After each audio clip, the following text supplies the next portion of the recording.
A quick note before we get into the episode. Oversharing is a podcast for entertainment purposes only. It is not a medical podcast and does not constitute medical or psychological advice. Always seek the advice of your physician or mental health professional. Hello and welcome back to the season finale of Baby Steps. I'm Jordana Abraham. And I am Dr. Naomi Bernstein. And this is a very special, nerve-wracking episode for me, because I am going to tell the story where I left off last time. Yeah, I feel a little nervous, so I'm sure you feel a little nervous, but I'm excited. Let's do it. So where did we leave off? So we left off, the last time I think I gave an update on this show was the very first episode of Baby Steps, which apparently was almost exactly 2 years ago. I don't want to retell the entire thing over again for stuff that I've already told. So if you want to hear the first part, everything from like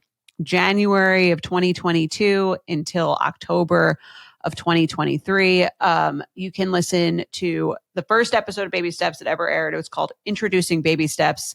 And it aired on October 27th, 2023. All right. So that was like just shy of the first 2 years of what you were going through. Okay. To give a little summary of that, again, if you don't care about the full details, is at that point I had 2 miscarriages, one through IVF, and then I had miscarriage, I did IVF, I had another miscarriage, they discovered a uterine septum, they removed that, and then I did another transfer in the fall, which wound up being an ectopic pregnancy. Fall of 2023, I had gotten 2 shots of methotrexate, which is like a drug that stops the growth of the baby. And that was resolved, I think, just as we were airing this podcast. But with that drug, you weren't really able to try again for, I think, 3 months, because of it's like a cancer drug. So you're not really supposed to have it in your system when you're like trying to conceive. So they recommend you wait 3 months. So at that point I was out for the rest of the year. I'm like, all right, fine. This is a nice little like forced break. Quick question, just to interrupt you on the ectopic with the IVF. Did you ever get kind of an explanation of how, if they're implanting in the uterus, the embryo made its way up into the tube? Did you ever like understand how that? I don't fully know, but I do know that when you watch the video before you do IVF, they make you watch like a whole like educational video on it. You're actually more likely somehow to have an ectopic with IVF than not. Maybe it moves, maybe because it's like not naturally in there. It can move around in there possibly. Right. It's still very uncommon. I don't think it's like a common thing, but it is more common in IVF. Like it increases your risk of doing that. I don't really understand how, especially again, I guess somehow it can go back up. Right. Somehow. Yes. Right. So don't fully get that. So I have this ectopic and I've got to wait 3 months. And then towards the end of the year in 2023, they want to do another saline sonogram. Basically, they check the uterus before they do any transfer. They do like what it's called a saline sonogram, where they put like a dye in and they see like a 3D imaging just to make sure there's nothing that's like grown in there or weird in there or happening in there. So they did that and they discovered some like scar tissue from I guess previous hysteroscopies that I'd had. She was like, we should remove that. And I'm like, well, I've got like the 3 months to kill. Let's do it. Whatever.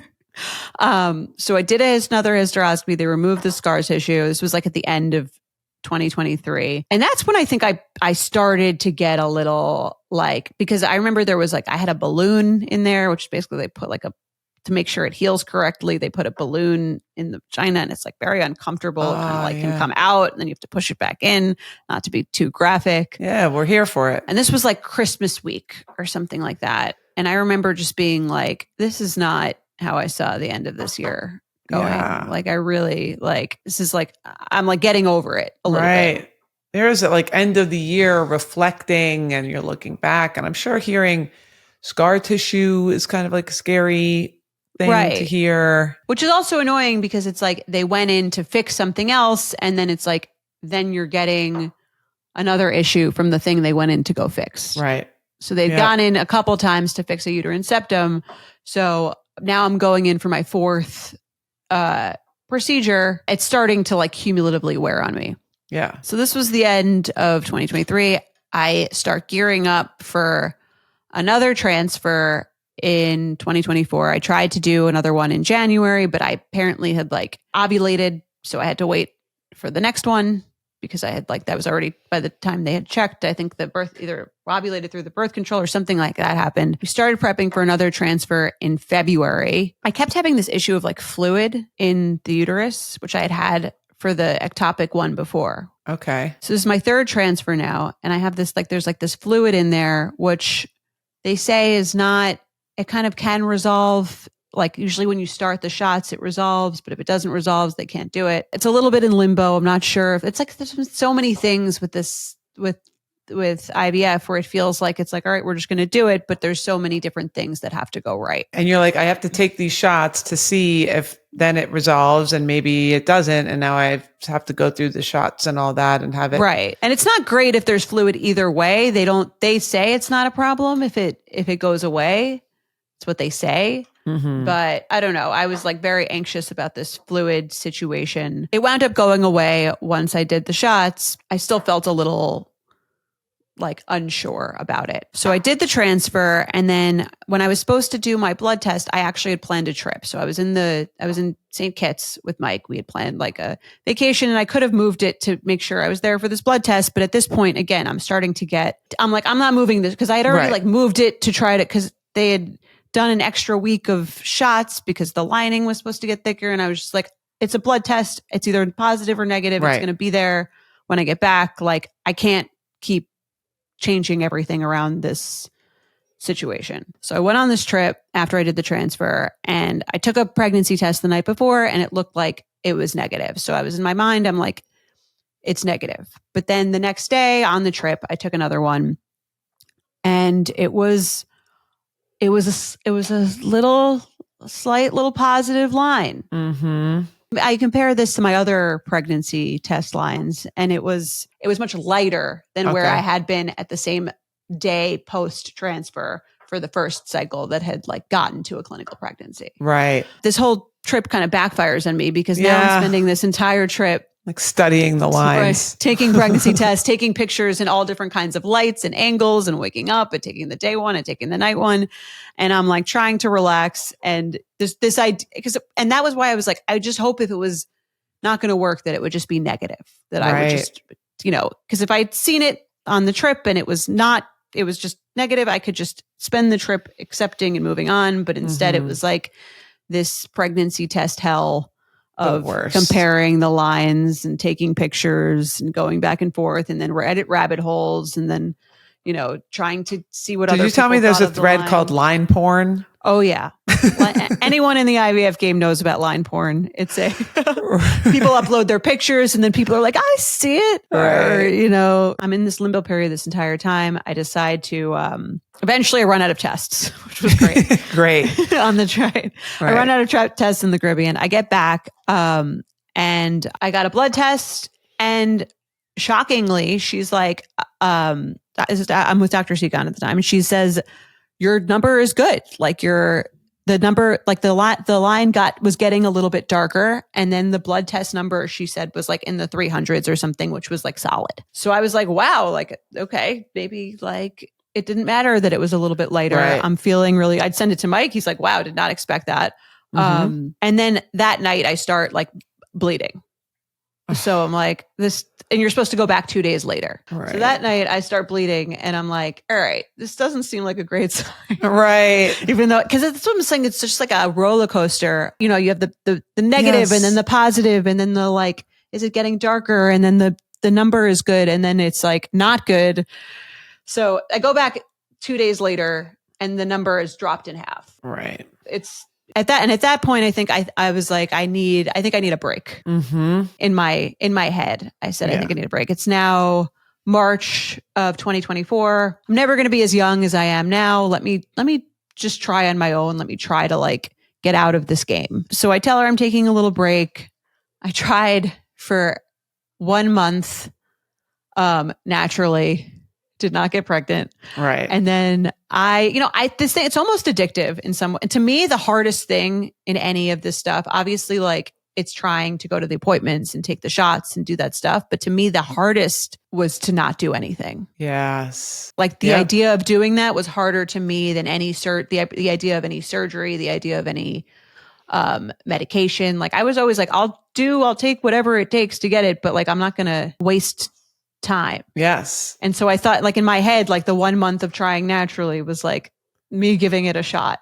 Oh yeah. So, trying, and then, right. And then, or like you know what I mean? Like the demons kind of come back to you after that 1 month of like, it's never going to happen naturally. You're just wasting time. Like why, like right. how you long were trying to get all spiritual and just like let it happen. Like, what are you, crazy? Yeah. Right. And I'm like, you're going to be 35, you know, in your head, like who's the voice speaking to you is like, you're going to be 35. Like, why are you taking any time off? I decided to get a second opinion, and I had been through this podcast, actually, I had been DM'd quite a bit or seen a few anecdotes about reproductive immunology, which is basically, it's kind of like I don't want to misspeak, but like from my understanding, again, which I could be off base, is that it's a sort of somewhat experimental or like new wave of reproductive thought, in that like people who have issues like mine, where they have multiple transfers that don't work. And they say, that was the other part is that I didn't mention, is that they say that like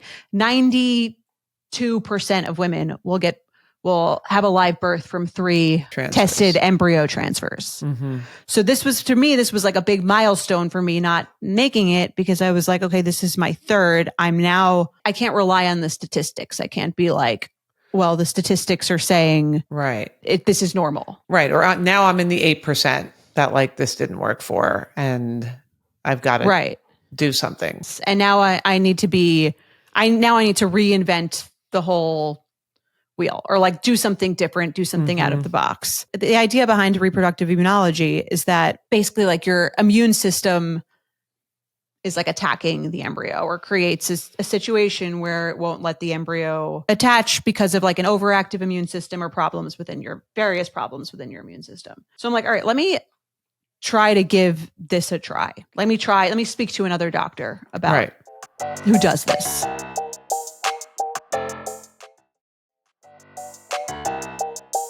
So I find a doctor who does this, and I make an appointment for a consult with him.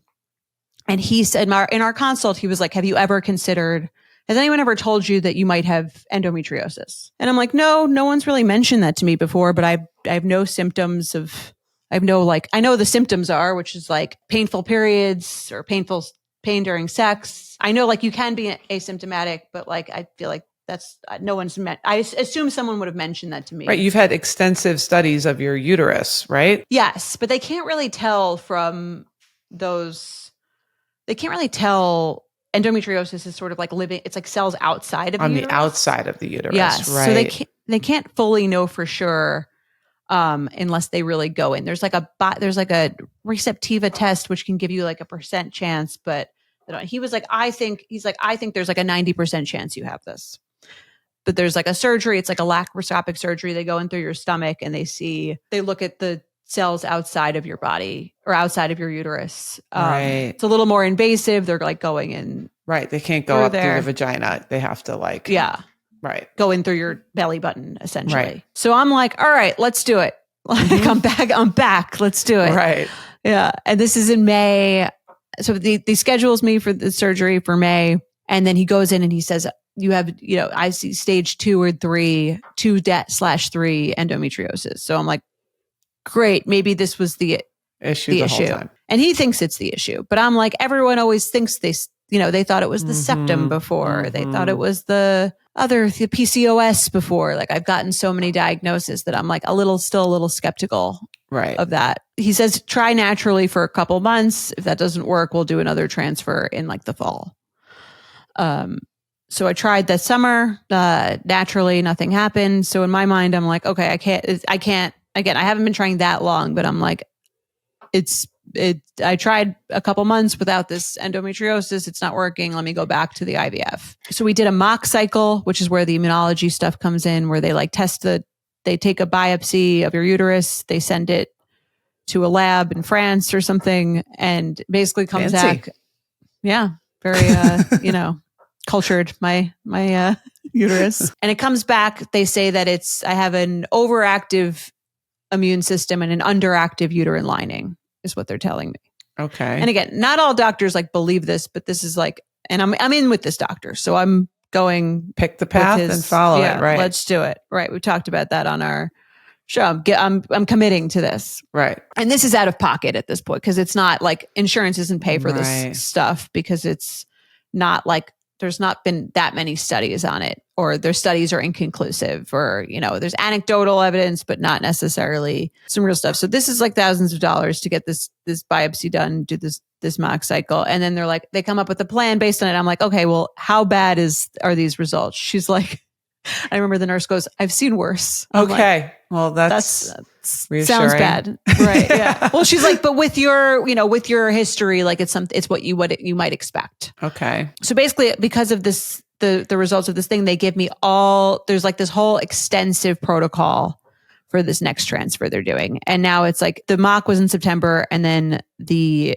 transfer was going to be in October of last year. And I'm doing this protocol, which involves a weekly 3-hour infusion. It's called intralipid infusions. Oh, wow. Okay. So it's weekly. You go to this place that's a half hour from my house. You have to sit there for 3 hours. They put an IV in you, and they're transferring these fats or something, which are supposed to help with your immune system. They put you on kidney drugs. They put you on steroids. Those are all pills you're taking in addition to the infusion. In addition to the infusion, in addition to there's a Lovenox shot. There's a Lupron shot, which is another thing so you're on. And you just give yourself those shots at home. Yes. Right. I'm also I'm do a intrauterine PRP, which is basically where they take blood from your arm and they put it into they cycle it, and then they put it into your uterus. Wow. This is like the kitchen sink. They're just throwing it all at you. Yes. Are there side effects? The only side effect was the pain in the ass of going, the infusions were the worst part because it was very time consuming. Thankfully, I have a job that allows me to make my own schedule in a lot of ways and be flexible.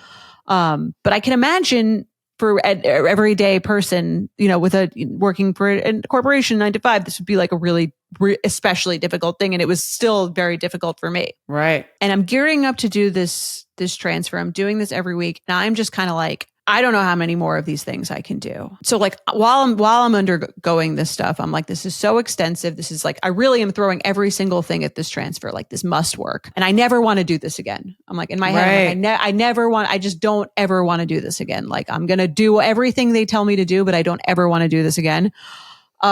So, and I talked to Mike and I was I think we should put in 2. Right.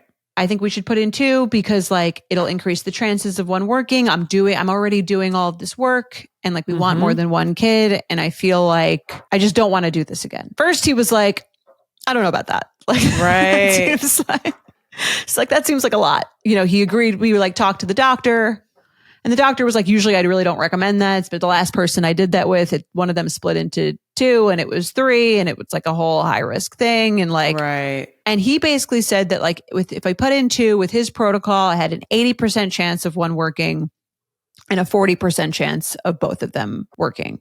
Okay. But he's yeah, you're going to have twins if I put it in. But he's because you've had so many issues, I really normally don't like to do this, but I'll agree to do it. Right. And I'm great. Right. Yeah. And at this point, again, I'm starting to think about what I would do if it didn't work. I'm trying not to go there, but I'm also trying to be I've really thrown I put in 2 embryos. Right. I've done this whole protocol. I don't know what else I could do if this didn't work. So we do the transfer, and then I decide to test. I moved back into my house on Halloween of last year, and I decided to take the test that night. We're just moved back in. We're in our brand new house, still kind of a little under construction, but it's happening. And I didn't even tell Mike to take the test because he is always why don't you wait longer? Why don't you wait why don't you wait till it's more definitive? Why don't you you're going to drive yourself crazy? Don't do it. Yes. But I did it, and it was pretty good looking positive test. Right. And this is now my fifth positive pregnancy test. Gosh. So I'm like, oh my God, like maybe this is it. Maybe we're having like twins. Like maybe this is like a really happening. And we're like, we're excited. We go out, we celebrate. And then obviously I can't just take one test. I think I sent you this test last year. I was like, I think it's happening. It looks good, right? Yeah. And then the next day I take a test and it doesn't look much darker. And I'm starting to get PTSD probably. That feeling in the back of my head. The next day I take another test and it doesn't look darker. This is where I was almost like, you're gaslighting me, because he was like, all I see are multiple positive pregnancy tests. Right. And I'm like, no, you're not in line porn. Right. You don't know, right? You don't know which way these are supposed to go. These are not supposed to be slightly lighter than this one. He's like, it's barely slightly lighter. I'm like, no, it's supposed to be darker. It's supposed to get like, each day is supposed to be like so clearly darker. Like there's something that doesn't feel right here. Mm-hmm. Now we're at like a weird position, because I'm like, he like is not, you know what I mean? Like I'm kind of in my head a little bit alone about this, because I'm like, I know that something is off, but like on the chance that I'm wrong, I don't want to be this annoying person who negative, pessimistic, neurotic, right? But something doesn't feel right. There's so much I can do before I go for like the beta test, whatever it is. And this was like, I think it was 14 days past the transfer, 12 days past the transfer or something like that. And I go in and the number is 32 and it should be over 200. And if it's twins, it should be like even more, much higher than that. So I'm like, I've given up the twins thought, but I'm like, maybe there's one. And, and then I get an email from him, and it's annoying because when they call you, they're like, well, your beta is positive. And I'm like, what's the number? Like, I've done this before. What's the number? Right. And they're like, it's a little on the low side. We're going to give you some progesterone supplements or something like that. We've seen it work out like this before. And I'm like, no, I'm taking the test. The tests are getting lighter. They're not starting low and getting higher. They're going the wrong way. Like he emailed me and he's like, I think, I've seen this work. Like, don't lose hope yet, blah, blah, blah. Just 2 days later, it was half the amount that it was before. And at that point, I'm like, I think this is the worst. That was like my total bottom there, where I was like, this is my fourth one. I put in two well-graded embryos that like, I'm like, this is clearly like my body does not want to do this. Yeah. Were there self-deprecating thoughts there? Like my body's failing, or like that whole, like, it's not, there's something wrong kind of stuff, or was it just, And the worst thing was just like, I don't know what the issue is. Cause if I've tried everything, like I did feel like I'd taken all the supplements and I'd done all the pills and I haven't worked as hard at this as I've worked at anything else in my entire life. I've been working, you know what I mean? Like I didn't put the amount of effort that I had put into all of it, but specifically this transfer just felt like, I was like, how could this not pay off? And it's never, and your thought, I'm just like, it's never going to happen. And it's just, I don't know what else I could do. It like kind of feels ended. Like this was the thing that was the problem. They figured it out, and now that's right, and now it's going to work. And then when that doesn't work, it's like the road is You've run out of road. And at this point, I'm also like not trusting the medical community, which is an annoying thing for me, because I'm like, he said if I did all this stuff and I followed this protocol and I put in 2 and I like did all this stuff, like I just don't believe anything that anyone, and I want, I had a consult with him after that, and he was like, well, I feel like maybe putting in 2, there was a stronger immune response because of the putting in 2. And I'm like, maybe you should have mentioned that. Yeah. Like, right. If that's your theory now. He's like, there's no way to know that, but like, that could be it. He was like, I think we should try it one more time.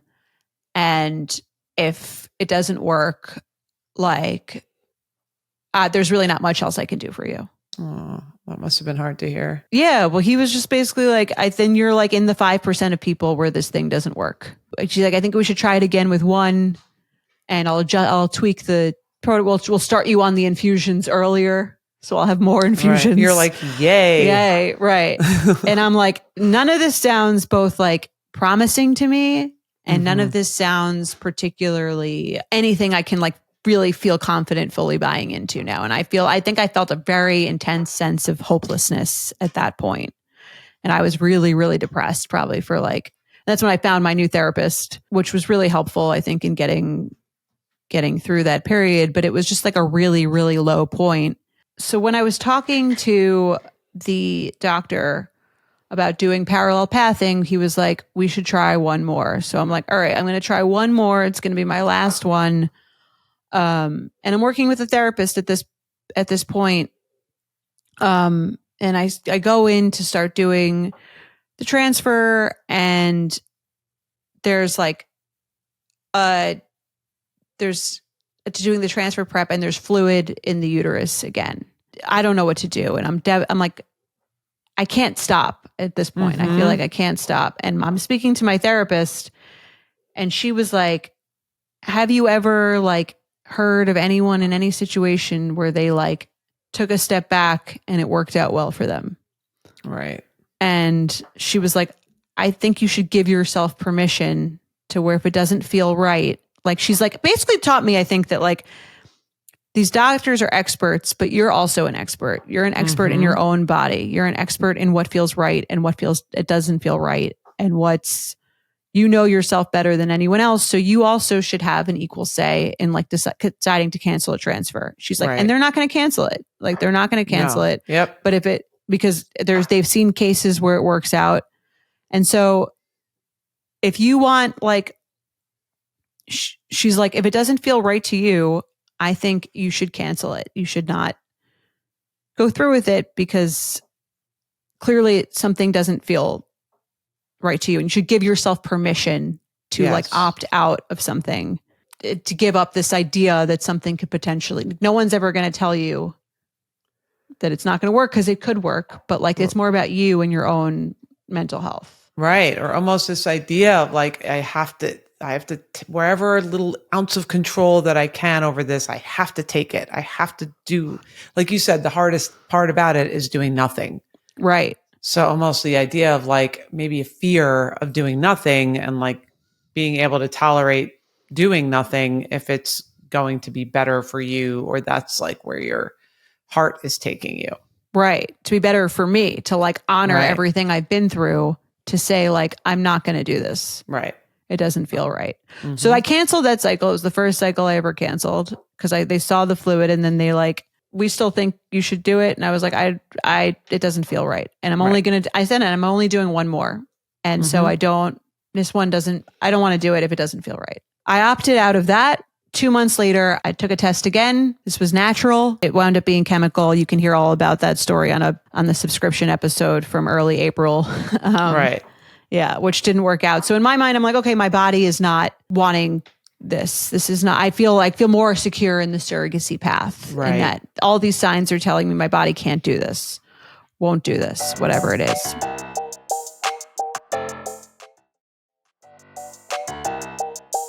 I started to think about surrogacy at that point, because I was like, how many good embryos can I waste on a body that doesn't seem to want them? How many times can I physically go through this? And then I spoke to the doctor, and he was like, why don't you like parallel path it? Why don't you like look for a surrogate, and we'll do another transfer, and like, we'll see what happens. Right. Because the surrogacy process, I'm sure, is long and, something that you could do at the same time. And then I'm thinking about surrogates, and I had a couple friends who had like offered, but then like it didn't really work out in that way. And then I had you offer, which is funny. I think the first time we discussed that was when we did another episode of Baby Steps, probably like a year earlier. And we had Emily Simpson on, and she talked about her sister being her surrogate. Right. And we talked about the episode. And then I think after, I was like, I think I made a joke about like, would you do it? Like a half joke. And you were like, yeah. Yeah, I would. And you said yes. And so it was like, of course, sort of something in the back of my mind as I was thinking about the surrogacy, but also like, given your age, which is, you're not old, but for pregnancy, you're obviously like It's not. I remember I like when I was talking to the doctor about surrogacy, I was like, and my sister is like willing to do it. And he's like, well, how old is she? And I was like, I think at the time you were 40, 45. Right. And he was like, well, is there anyone else who's willing to do it? Who's next? So he seemed to be like, the signals I was getting from him was that it was like not my best option. Right. And at that point, I think that would have been really great. We started to look into it. And because I emailed him later and I was like, is this like a no-go or is this just like not your first recommendation? Right. And he's like, it's just like a higher risk pregnancy and there's a slightly less of a chance of an implantation. So then in my mind, I was like, okay, if I'm going to do the surrogate thing, we should try it, you and me. Mm-hmm. But I also think I should go through an agency also. Right. I think I should do both things. And that way it wouldn't be so much pressure on you. Yes. Even if there's like a slightly less of a chance that I wouldn't feel. And then if it did work with both of you, and what are the chances that it would work with both of you? You know what I mean? Like we'd already transferred two. We were open and excited about the idea of having two. And you were so great. You were like, I mean, I'll let you. How did it feel for you when we were looking into this? It was really exciting. And I feel like part of it was we do live far apart. And it felt like, one, the opportunity to be part of giving you a baby that you've been trying to have for so long felt like an honor. And it also felt like a way to kind of be connected to my niece or nephew from afar. Since we do live far apart, it would be like this automatic, really special little bond. So I was excited and I liked being pregnant. Like a lot of people are like, oh my gosh, that's so nice of you that you would do that. And like, but I like being pregnant. Like I was blessed that I never really had like horrific morning sickness or so I was really excited. And I think the idea of having a backup was nice because I can only imagine that if we did it and it didn't work out, that I would feel having to like make that call if it wasn't working out would have been really hard. So with all the eggs in my basket. So I thought the whole plan, no pun intended. I was happy with the plan and started moving through it. But it was, from my perspective, being 45, going for all these tests, really wanting to do it. Like I really, you really put in, we did a psych consult. We did you got all the checkups. Yes, did the psych consult, the paperwork, all the record transfers, and this is like old ass records. They dusted off. Dusted from an old box in a basement somewhere. So like got all these old records and sent them over. And now I'm going to these doctors and I really want it to work. And I really do feel like 30, like I don't feel old, but when you go into the doctor and they're like I first went to my OB, my gynecologist, and I was like, all right, I just need you to like give me a clearance that it's okay. And she was like, nope, not doing that. I will not be giving you a clearance that this is okay. So I was like, all right. She wouldn't even see you, right? She wouldn't even she didn't even, she was like, nope, not signing off on this. You're too old. I could understand in a state like Texas though, why a doctor would be particularly hesitant if you're not, are you allowed to even do an abortion if it saves the mother's life? Like that's the reason why I still use birth control at 46 years old. Because I'm like, I know I'm not going to like naturally get pregnant, but I could have a situation where like I need something handled if it's like a little bit of a pregnancy or like a ectopic pregnancy. And I don't even know. I do know that it's not easy to get care for those types of things. Right. So I feel like I could imagine why they're like, I don't want any involvement in any of this, in any kind of high risk situation. Yes. So I went to a specific like high risk doctor. I went in and she made me feel great. She was like, you look great. Everything's great. Uterus doesn't age. She's like, and this was the one that I was like loving. She's like, getting pregnant after the age of 40, like increases your lifespan. And I was like, all right, let's do it. She was on board. I was on board. So we went through, started doing all the requisite tests. I was about to go for the saline sonogram. And then surprise.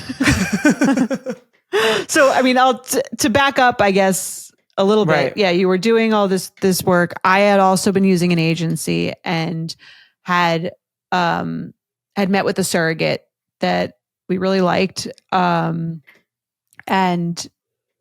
we had moved forward with her. While they're like, I'm spending time trying to do all this extensive how to get pregnant at 45. The rest, the other surrogates, like bang, bang. Whizzing through. Well, this was also, yes. Right. The other surrogate, her name is Haley. She had done, she works for the surrogacy agency and she had done 2 previous surrogacy journeys before. So she's like, a real professional. Right. And she's in her 20s. Right. So, I think she was like running through the hoops of surrogacy, and she wound up transferring in May, and Haley and I found each other pretty quickly. Yeah. She's great. She knows exactly what to do. She's really on top of everything.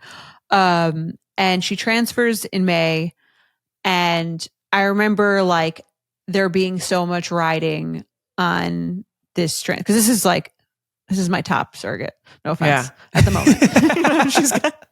She's done it. This is her 5th pregnancy. She's done this twice before. Yeah. She's, she's got the clear super uterus, blah, blah, blah. Yes. And I remember feeling like this anxiety that was like beyond anything of like, what am I going to do if this doesn't work? Yeah. What am I going to do? Like, this is, you know what I mean? The last thing felt like I've thrown everything at it, but this was like, and I've brought in like a substitute. Yes, like you got to the end of the road. You built an extension to the road. You're on the extension to the road, and sort of like, if this doesn't lead to a baby, then I'm like fucked. Was my mindset. She's like, I'll test whenever you want me to test. Like, you let me know. And I'm like, I'm not really like a test immediate, like start testing 2 days after kind of person. Like I get very anxious about these things. And also in my head, I'm like, a positive test doesn't mean that much to me because I've had so many of them before. Yep. But she does the test. Wait, I feel like I'm ready. I text her. She takes the test. She sends it. And then she's like, I don't want to look. You look. And I'm like, this is like 14 days. 14 days. No, this is like a week after, which is like when you can kind of know for sure. A little, really. Right. Okay. But like, and she's like, you look. I can't look. She's like, no, I think you should look. I think you should look. And we're on FaceTime. Okay. So she has the test under a towel, and then she like takes it out and she shows it to me on FaceTime. And I'm like, this looks negative to me. I was like, like, I don't think it worked. And then she looks at it and gets through FaceTime. She's like, no. She's like, it's positive. Like, I see it. It's positive. And it's like light. Am I here again? Like, I'm feeling like, okay. Like, and she's excited because she's, she hasn't been through what you've been through. Right. And she's like, no, it's positive. Like, it's great. Blah, blah, blah, blah, blah. And I was like, it seems like a little light. Like, we can test again in a couple days and like see, but like, it's hard to feel great about it. Right. She was like, okay. And then that night I'm like mourning this pregnancy. I'm like, in my head, it's like, I'm not going to think that it's working again when like, I know every other time has shown me that this is not, and I'd like delete Instagram. I like get rid of everything. I'm just feeling very bad. Mm-hmm. But then the next morning she's like, hey, I know we said we would wait 48 hours, but like, I felt like I couldn't wait. And so she sends me the test, and it's much darker than the first one. Yes. So I'm like, okay, like this feels, I don't feel like safe yet, but I feel like better. This is the first time you've really seen it progressing darker since the original 2 right. of that had gotten to like 7 weeks. Mm-hmm. I hadn't gotten to 7 weeks since in 2 years at this point. And then the next day she sends me another one, and it's darker than the last one. The next day, the same thing. And then she goes in for the blood test, and the blood test looks good. And I'm like, and then it doubles the 2 days later. And I'm feeling like, okay, like maybe this is possible, like thing. Like this is, and she's like so positive, and it's nice because she doesn't have, she's like, it's going to be great, blah, blah, blah. Like, I'm so excited. I see this rainbow in the sky, like very, like just very sweet. Yeah.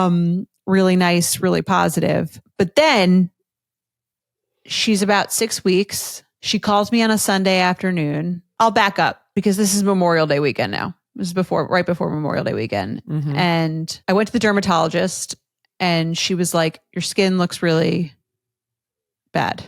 Oh, she goes, what's going on?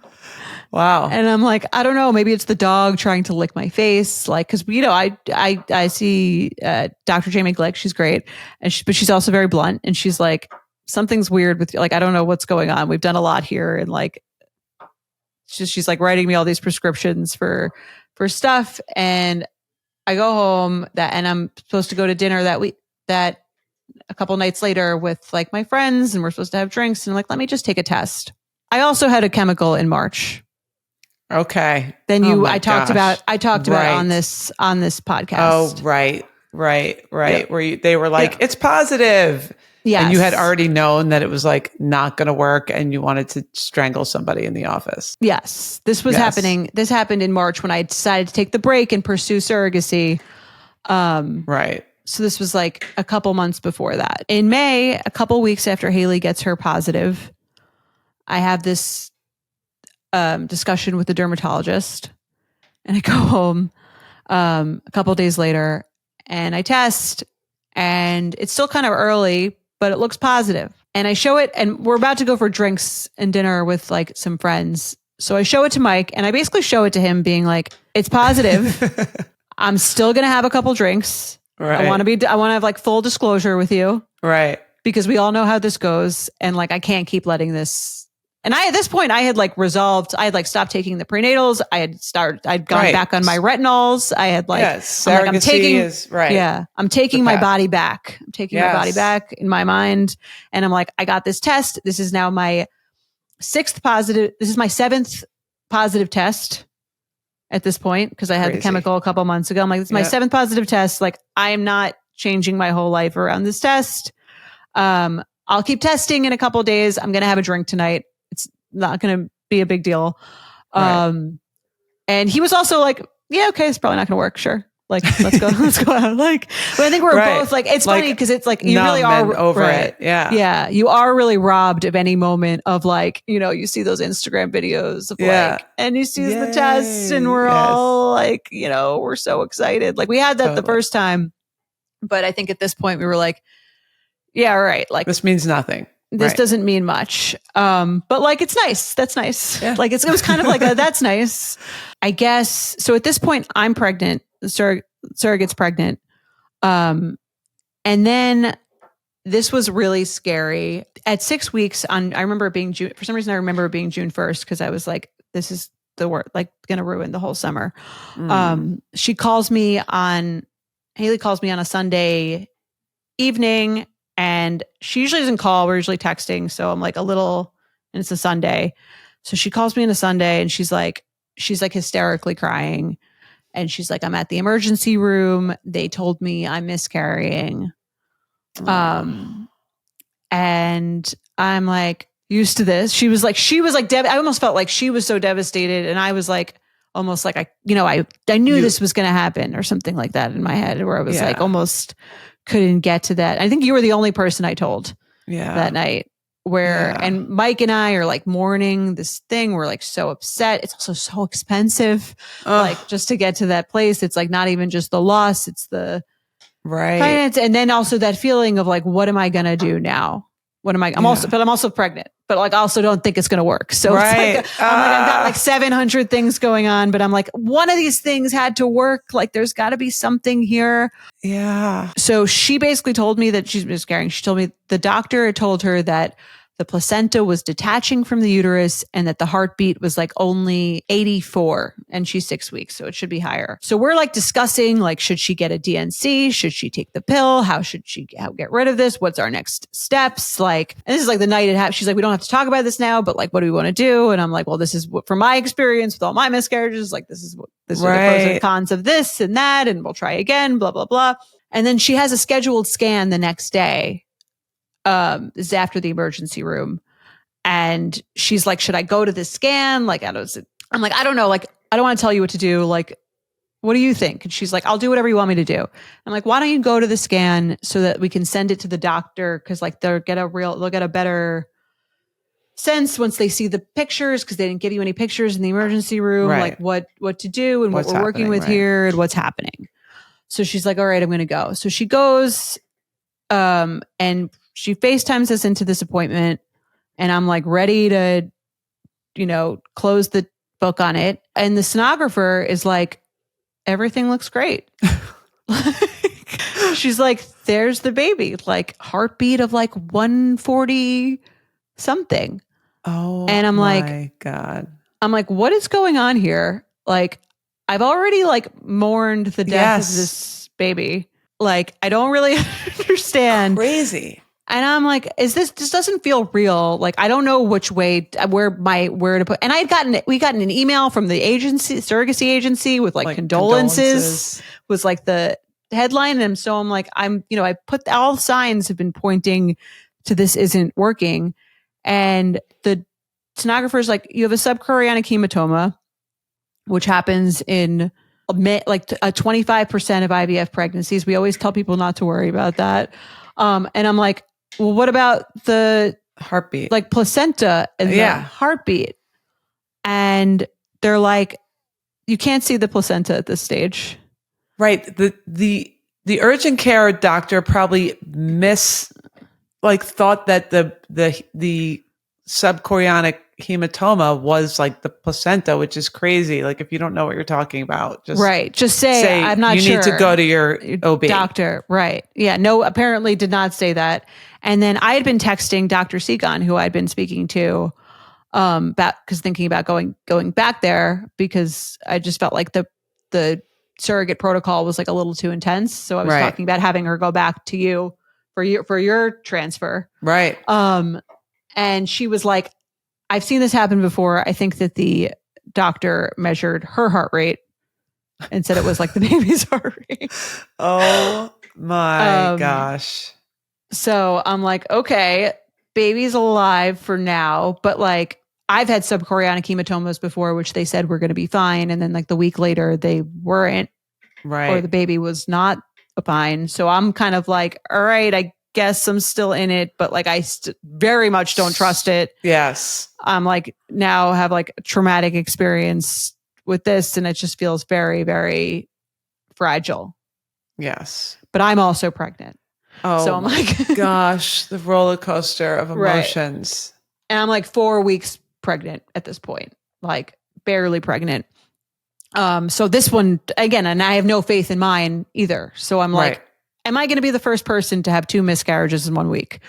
We will see. Am I going to get a medal for this situation? Because it all just felt very, very precarious.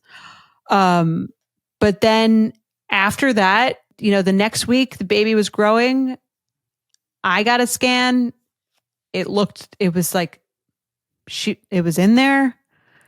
And then the next week it was also fine. And then like, here we are, we're at 25 and 27 weeks.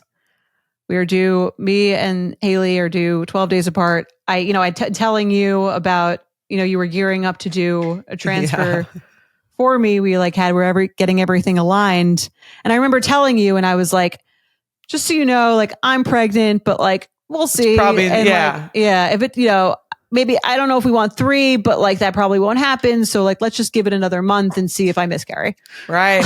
Literally. It was like basically the messaging behind my pregnancy. Every week was just like a shock that things looked good. I like did not believe it. Yep. I still really almost don't believe it. It's very, it's very hard to feel safe. Yeah. And still, I'm sure. Yeah. I mean, even as like both of us are like entering the third, like a couple weeks away from the third trimester, it still feels like it feels much better than it did, obviously, those first 2 months, 2-3 months, but it still feels like I can't trust it until they're like in my arms. But it is crazy to be having 2 babies due 12 days apart. That's crazy. I mean, they could theoretically be born on like the same day, which would be crazy.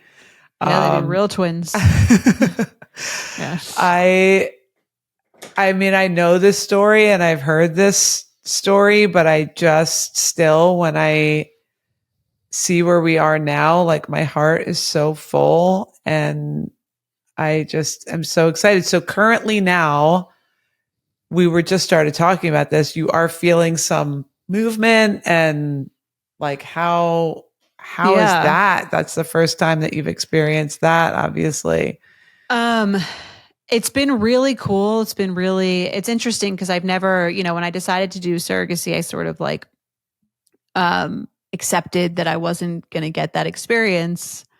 And then to be able to get it side by side with Haley has been really cool. It's very interesting to see the difference in the way that I feel that like I'm like the relationship I have with both pregnancies or like the anxiety levels that I have with both pregnancies. Like it's weird. It's not weird, I guess, but I am able to trust. She's done it. This is her 5th pregnancy and she's done it so many times before that I do feel like I feel like she's got everything under control. Like I relinquish, and I'm not going to like text her every 5 seconds being like, did you move to yet or whatever? Yes. But with mine, I do have a much more heightened sense of anxiety. I do have a much more heightened sense of distrust. I think I'm working a lot on trusting my body. Mm-hmm. And I didn't think, you know what I mean? Like all signs, it felt like all signs were telling me, and this one was not, unassisted, no IVF, no medical interventions. This was a totally natural pregnancy. But after being told for so many years that I had all these problems, it's been very hard to have a relationship with my body where I'm like, oh yeah, like you got like, you're doing what you're supposed to do. Like, totally.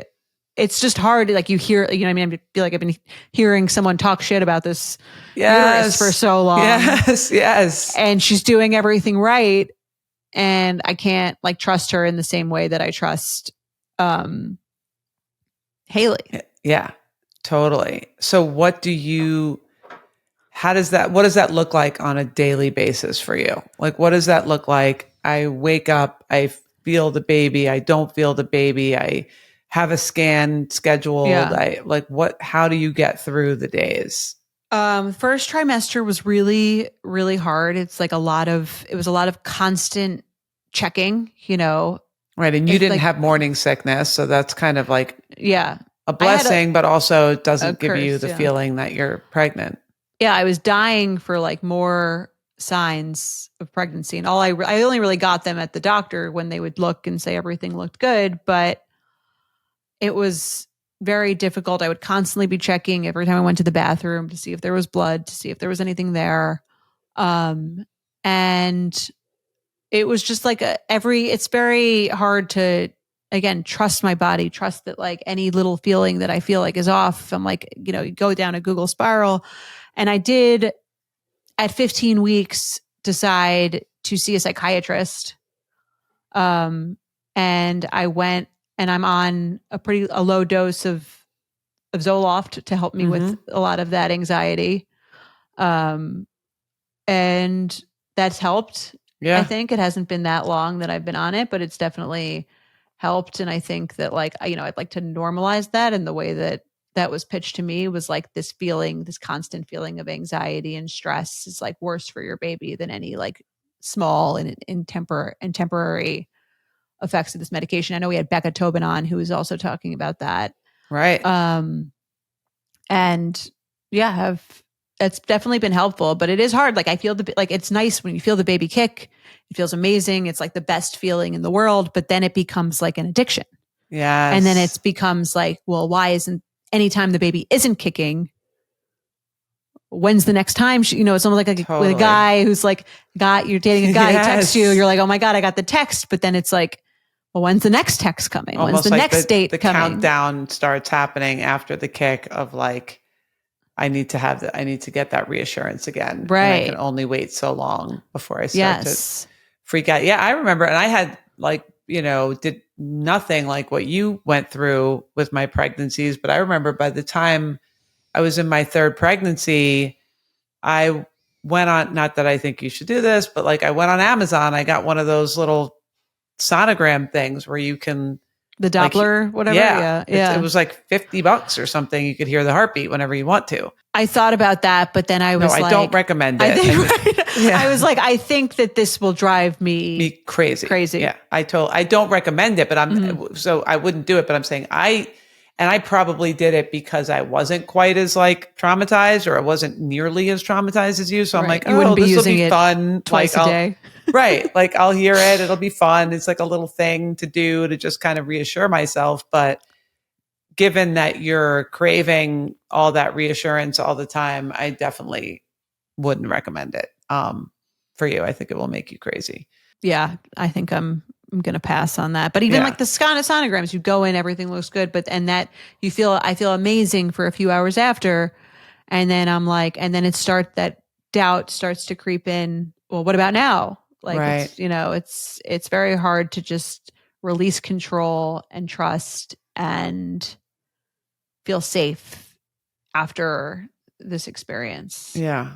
But I will say it's taught me a lot. I'm not glad I've had it, but I do feel like my relationship has grown in a lot of ways. I've grown as a person in a lot of ways. I'm much less tied to timelines than as I used to be. I think I have a real perspective and I have a real appreciation for everything that goes into this. One more question. I know we've been talking for a while, but like as far as your relationship, what do you think? You say you've learned a lot or you've grown a lot. Like, how do you think this has strengthened the relationship for you and Mike? If everything's good, you don't really get to see what someone's like when it's not good, or you don't even know necessarily what you need if it wasn't good. So I think that was a learn. I mean, it wasn't like immediately like we both knew exactly what to give each other. Yeah. When going through this kind of thing. And I think it was a lot of therapy helped. I think it was a lot of figuring out like what I need and even what he needs and like how to be there for each other in this way, which I think will help us in a lot of other, I'm sure this is not the last obstacle we're going to face in marriage or in life. So yeah, it definitely, I think, brought us closer in that it strengthened our communication, strengthened having to like vocalize what you need, because you kind of assume and people assume that you want to be there for them in the way that you would be there for someone, but that's sometimes not what someone wants or needs. Yeah, it's interesting because we talk sometimes about the wedding and how the wedding brings up all these difficult conversations, and this is probably that times a million, because you're talking about this like existential craving to be a parent that you're both afraid at the same time that you're not going to get to feel and get to experience. And I always say the hardest thing for couples is when you're both kind of drowning at the same time and you're both reaching for each other to be each other's life preserver. Those are the most challenging moments for any relationship. So I could only assume that going through something like this is, I could see how it could make you just so much closer and so much stronger, and realizing like, okay, we could make it through that, it just the same way that you don't trust your body in some ways, and you're in this moment of not trusting your body. Like I'm hoping that you can trust in this relationship, like down the line, whatever happens, you're feeling disconnected, or you have two babies at the same time and you're not having, you're just kind of like, we'll get through it. Like we've gotten through some really hard stuff, and right now it doesn't feel good, but like I trust in this relationship and how we can handle these things. So I do think there's a silver lining to going through stuff together as a couple. Totally. And I mean, the fertility stuff, I think like so many people go through this. And it's been really nice to be able to like normalize that with baby steps with the show. And there's so many different paths people take to get to the same place. And I think this has also taught me like, I think I was definitely preoccupied with doing things in the right order at the right time in the way that felt like what everyone else was doing and having, babies by this age and doing it at that time with these people. And I think that like the longer this has been, the more I'm like, none of that stuff really matters as long as you get there. Totally. Yeah. Totally. And I've been doing this the whole time and I still do it like all the time, especially when I was thinking of being a surrogate. And there were moments when I was afraid of like, God forbid something happens to me and I have my kids. And I just kept thinking about like you holding a baby and like just the joy and the love and how loved that baby and now babies are going to be. Like it just fills my heart so much. And you're going to be the best mom. And I can't wait to get my hands on those little babies. Like I just keep visualizing you guys and your babies. And I'm just so excited for you. And I think it's incredible that you shared this story with everyone. And, and it does give people hope that again, it's not going to happen the way you want it, the time you want it. And you might have to go through some stuff, but I'm really happy for you that you got there. Almost. Well, yes, almost. Sorry. Almost. And I hate doing that, but no, but it's like a tick in the back of my. I get it. I get it. Superstitious and you're cautious and you've been through so much. So you have the right to like do whatever mental tricks you need to do to make yourself feel better about it. But I'm glad. And it must feel nice at least that you're in that stage where you can feel something. Yes, for sure. And I love you and thank you so much for offering to do this and really, really going through with like, you really, a lot of like few people offered, but you were really going to do it. I was really going to do you it. You were really going to do it. And that really means so much to me. And I don't think, something I'll never forget. Yeah. So if you ever need a kidney, text me. I'll call you right up. No, I really I just want this for you so badly. I think you're going to be an amazing mom. Like I said, I see it. I almost, for some reason, I just like more than a lot of other things that I've wanted for people in life and wanted for myself. Like I keep just seeing it in my mind for you. So I can't wait to be there and to and I'm going to see you in a couple weeks. So I'm going to get to kind of the first time I think since you've been pregnant to be able to see that. And and Haley too. And I'm so excited for you guys. What a beautiful little family. Can't wait to come. We will take all the babies, take care of them, give you guys a night on the town. Love it. Can't wait. Yes. All right. So excited for you. Thanks for sharing your story. You're really amazing. You're incredible. Like the vulnerability that you've shown and how much you've normalized this for people and opened up the dialogue. I'm so honored to be a part of it. Thank you. Yeah. I'm sorry if there was too much detail or if you wanted more detail. I don't know what the right detail is, but thank you guys so much for listening. Thank you for listening to this whole season. I know I've gotten so more DMs about this series than anything else. I know it really helps a lot of people feel less alone and hear other people's stories and get inspired by their strength and their success and the way they handle things. So thanks for listening to this season of Baby Steps. And I think we'll be back.